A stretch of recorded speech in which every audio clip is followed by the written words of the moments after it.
All right. Good morning, Blaine. Good morning. Good to How are see you, you? Kelly. Yes, you too. You too. It's nice to chat with you again on Zoom and share a little bit of updates with our Shadowcliff community. Absolutely. We've been busy, haven't we? Oh my gosh, we've been so busy. It's so hard to believe we're sitting here at the first part of April, and you've been with us for over 3 months at this Mhm, point.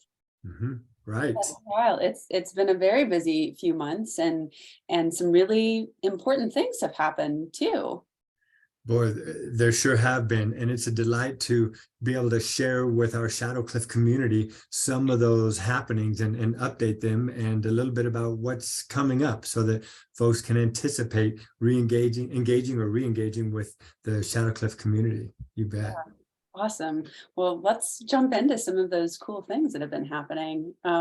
One thing that I wanted to bring up first was that actually now a few months ago in January, the Shadowcliff board did vote to adopt a strategic plan. It's the first time that the board has really participated in this kind of way in developing a strategic plan, and that's been in development for quite a while, really over a year. And we have to give a huge shout out to Ellen Stein Wallace, who served as Yes. facilitator for that process. She's been in the Shadowcliff community for years, and she and her husband Luther served as managers for a couple of seasons. Some folks will remember, but Ellen met with stakeholders in our community and worked with a committee over the course of about a year to develop this plan. Um, Mhm. yeah. Exactly.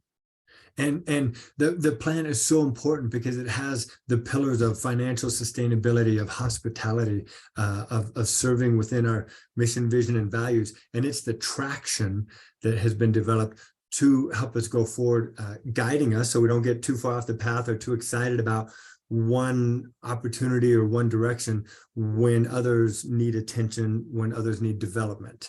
And so my understanding is that it's really helpful for our board and staff to understand and to, in Ellen's words, operationalize the strategic plan. So it's not just a document sitting in online somewhere. It's actually being operationalized into our communications, our conversations, our board decisions, our staff decisions, and that's the traction that's going to help us move forward, keeping us both resourced, like what's next, where are our deadlines, as well as accountable to that, because it's a mutual authority for all of us to move forward together. And me particularly as the new ED, because I have not lived through a season on season, and I haven't been here for years.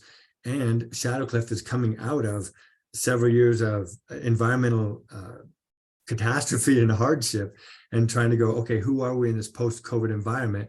And so it's important that I stay aligned with the strategic plan as well. And so it's super to have. Good. Yeah. Thanks for bringing some color to that. Yeah, it's very exciting to have that living document with us. Um, Another thing that I want to touch on is that just at this um, the last couple of board meetings, we've officially approved the title transfer of Shadowcliff, which has been a huge process in the works for years and years.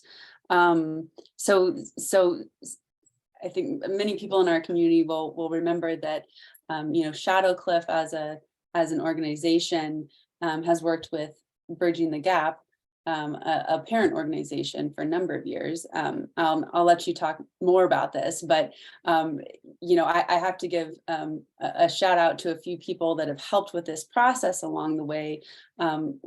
Huge thank you to Bob Mann, who has facilitated this process between the Shadowcliff board and Bridging the Gap. Also to Jamie Frazier, who's been our board liaison with that process. Eric Ziegenhorn, who is with Bridging the Gap, but has served on the Shadowcliff board in the past. And also Becky DeRusso, who has also been in between volunteer and staff person and accountant between Shadowcliff and Bridging the Gap. There's just been so many people involved in this process. along the way. But can you speak a little bit more to the significance of this transfer? Right. And I get to come on board in the celebration of it. And Kathy Baldwin joined you guys in doing so much of the work and planning.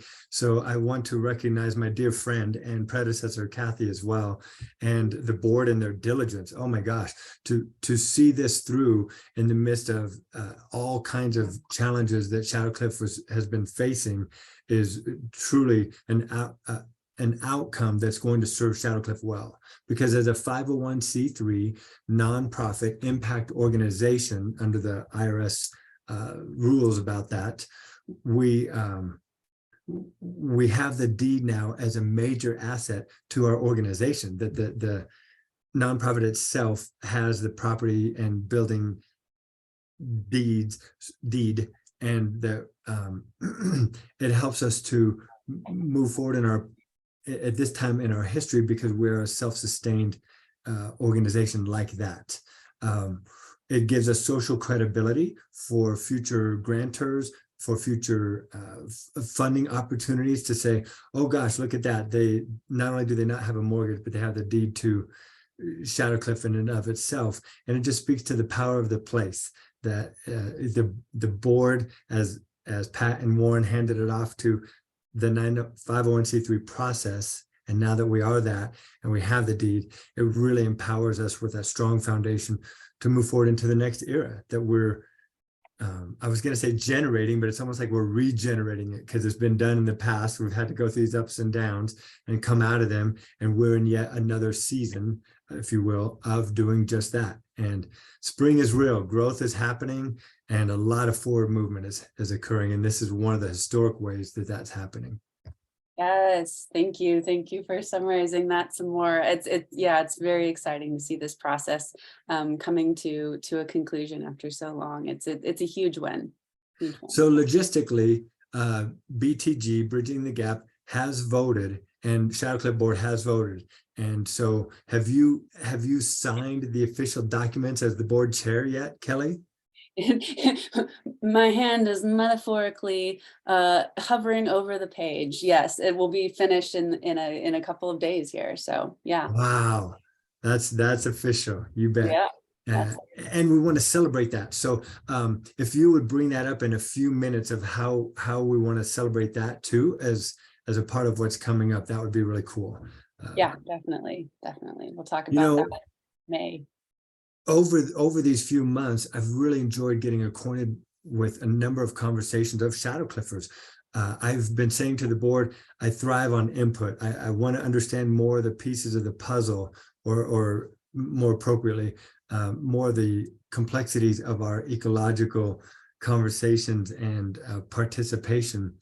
And so people's storied pasts of Shadowcliff have really helped me see patterns and listen to threads that weave through it, 2 specific comment threads that weave throughout all of those visits, and they just bubble up in our conversation. One of them sounds like this. Once you experience Shadowcliff, you keep going back to the place. The inspirational panoramic views of the mountains, lakes, and pines of the place, right? The log cabins, the lodge built by volunteers, and the walls almost like glow with all the stories of the thousands of people who have experienced rejuvenation, recovery, growth, bravery somehow in that place. And then sitting by the babbling North Inlet stream, or by a fireplace in the midst of the glow of the quaking aspens, or perhaps out on the Granite Point where you see that panoramic view across the lake and Shadow Mountain. Oh my gosh, your spirit just feels like you can soar as an eagle, always in that place. It's the land, it's the buildings, and where diverse peoples from varying backgrounds and lifestyles experience some type of safety enough to know that it's hospitable. Where diverse persons can recover and remember who they are and what they're about and what they want to be about. It's a place where you experience and you want to return again and again and again. And now Shadowcliff holds the deed to the place. So it just further deepens the foundation deep into the granite rock on which Shadowcliff abides. and energizes us to do more as a nonprofit organization, in addition to and part and parcel with the lodging hospitality organization that we are in season. So this year is a transition year, and we're going to be expanding all of that from the foundation of the place, for sure. Mhm.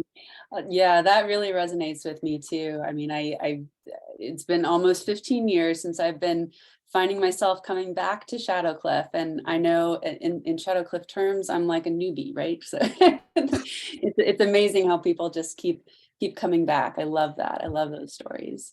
I am curious, Blaine, you mentioned that as you're having conversations with different stakeholders, you've found two common themes in conversations. So Right. one of them is wanting to come back to the place, return. What's the other one? In the visits with persons, I asked to learn and listen to their Shadowcliff story. These two comments are the headwaters that happen near the beginning of the story. I'm all ready to listen to the deeper stuff or the longer term stuff. And yet, as I was reviewing all these conversations, it's near the beginning that it just kind of bubbles up to them. The second comment is actually spoken usually prior to the comment about the place and coming back to it. And it is this: I had a friend who invited me to come, or I first came with my family, or I first started coming to Shadowcliff with a group. I mean, I started hearing about this. Almost never was I hearing. I just looked it up online and I thought it'd be a neat place to visit, and I came all by myself for myself. It's almost always an invitation through relationship. Mm. The point is that relationships are the lifeblood of Shadowcliff. And when people feel great about an experience that they have, we automatically want to share it with others, whether it's going to a restaurant or an outing or a different entertaining event or Shadowcliff. We feel good when we're there about ourselves, about our place in the world. And so with that inspirational nature surrounding us, we can't help but go, oh, check this out, or share our selfies and our pictures online of what we experienced while we were there. So always it's relationship of somebody invited me, or I was told about, or I came with this group. And Shadowcliff truly is the place, a place to be, a place to belong, and a place to become who we were truly meant to be as individuals in relationship with one another. Because another strand that weaves through these conversations is I never get to be around this diversity of people back in my home or in my neighborhood or in my workplace, right? We get into the routines. But at Shadowcliff, you never know who you're going to meet, what kind of background or lifestyle or country they come from. And so that's part of the neat thing that they experience, because everyone feels safe and they're there for their reasons, and the other people are there for their reasons, and we let each other be in our place. And as we're in Shadowcliff, we start to feel closer to these people that we don't even have much seemingly in common with, and yet we are deeply connected with. And that's the connection and the commonality that we want to help people embrace and be embraced by as they continue to experience the place and the people that is Shadowcliff. Yeah, right on. Oh, you're getting me excited about coming out this summer. I can't wait to be there. I'm excited too. Yeah, you are.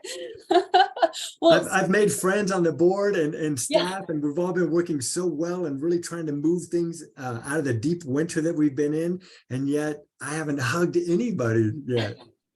Well, you're so right. It is true that relationships have come even before the place for you in terms of your time as director so far, right? So that's kind of a cool thing. It Relationships. is. I've been invited to become a part of the Shadowcliff story Yeah, that's by right. others.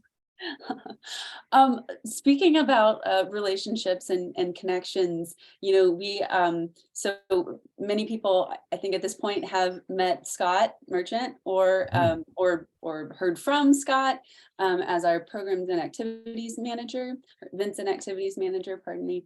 And we were excited to bring Scott on board because of his many talents and abilities to connect with people, but also specifically to deepen some of the relationships locally with the Grand Lake and Grand County community, because it's important to Shadowcliff to be good neighbors too. And I wonder if you could kind of briefly tell us a little bit about the Winter Carnival specifically, because that was a huge event that just happened in March. What is that? How did it go? Oh man. There's going to be something in writing put out to our Shadowcliffers, but I'm excited to be able to say that the Winter Carnival far exceeded our expectations or our anticipation in terms of fundraising, friend raising, and the Shadowcliff presence, as you mentioned, in the Grand Lake community. I had the opportunity to go for the event and participate in it. And I got to tell you, I drove into this wintry town where the whole main street is snow packed in anticipation of the bed sled races and the snowmobiles going by. And the energy level was just electric. There's only about 450 people in the town, but there were more than 700 people attending and participating in the day's events of the Winter Carnival. Some of the highlights include, we anticipated maybe a net gain of $1,000 after all the expenses were in, and it's $2,000. We anticipated getting a few business sponsorships, and when Scott was done with his great connecting work that he does so well, we had 13 business sponsorships participating in and adding funds to or in-kind gifts to the Winter Carnival. Several businesses reported triple the day's sales over the 2022 Winter Carnival the year before Shadowcliff helped with it. So Scott really prepared and led the carnival well, including his idea that he came up with to have an Elsa performer, because it's the Winter Carnival. That evening is the Winter Ball. So he hired a performer to be Elsa in costume and present at the community house, which seats or maybe about 100 people.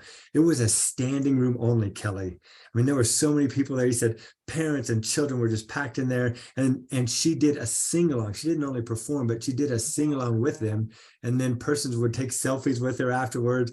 Oh, it was such a great event, and people gave donations to participate in that event. So that helped more than pay for the performer as well, in the standing room only at the community house. The bed sled races were a bedazzling success in the color and the costuming and the laughter and the joy and the fun. A radio station emceed the whole event.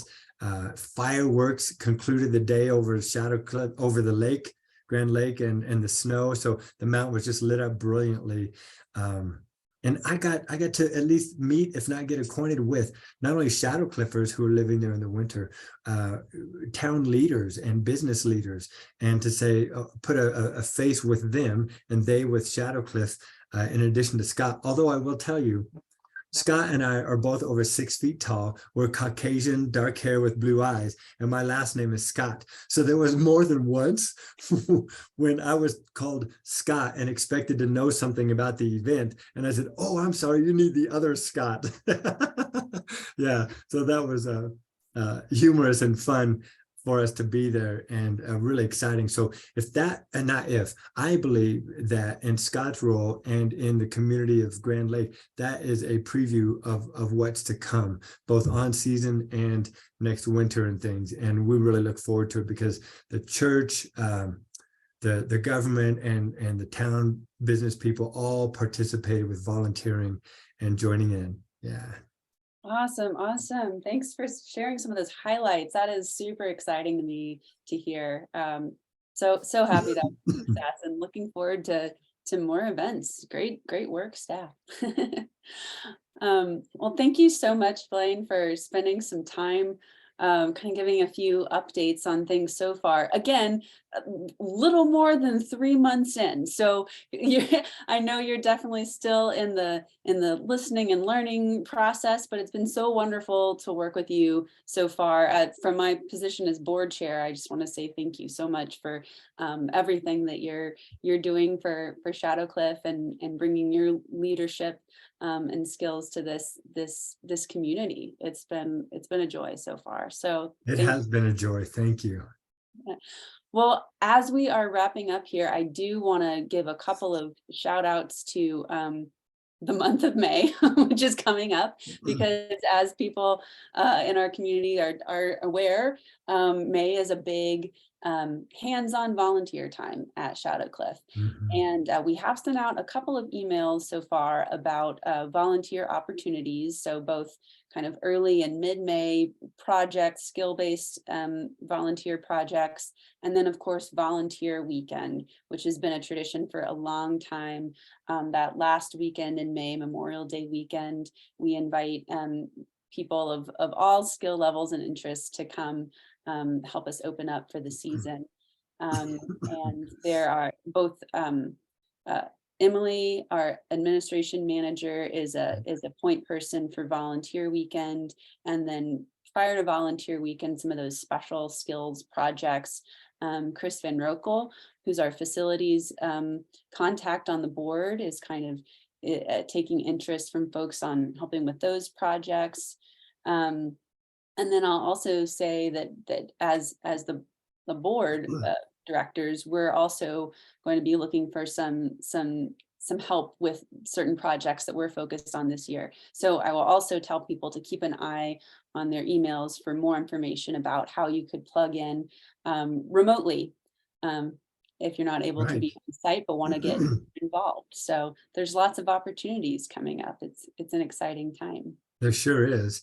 And with the deed to the property, we were wondering as a board, like, when can we celebrate this, or how can we bring in our Shadowcliff community to have pride of ownership, as well as recognizing the meaningfulness of it. So what's in store for that? Yeah, thank you for asking. So we are going to be planning an event on Saturday evening of volunteer weekend, and Scott's working with some board members to kind of talk about what that looks like. But we hope to make that also accessible virtually for folks who aren't able to be present on site with us. But it's an exciting time, so we'd really like to do something to mark that historic event and celebrate together. So we'll send out more information about that, but yeah, mark your calendars for May 27th. Right, on that Saturday evening, because people will be able to participate online as well as in person. Right. Yeah, and Scott says, well, can we have some Grand Lake people come up too? It'd be a chance to get them on property. So always thinking he is about those connections and things. Yeah. Yeah. Well, thank you, Kelly, for this opportunity and for our Shadowcliff community. Lots of love, light, and blessings to you as we continue to connect and reconnect with our mission, vision, and values. That is the place, that is Shadowcliff, and that is us. Thank you, Blaine. Great to speak with you.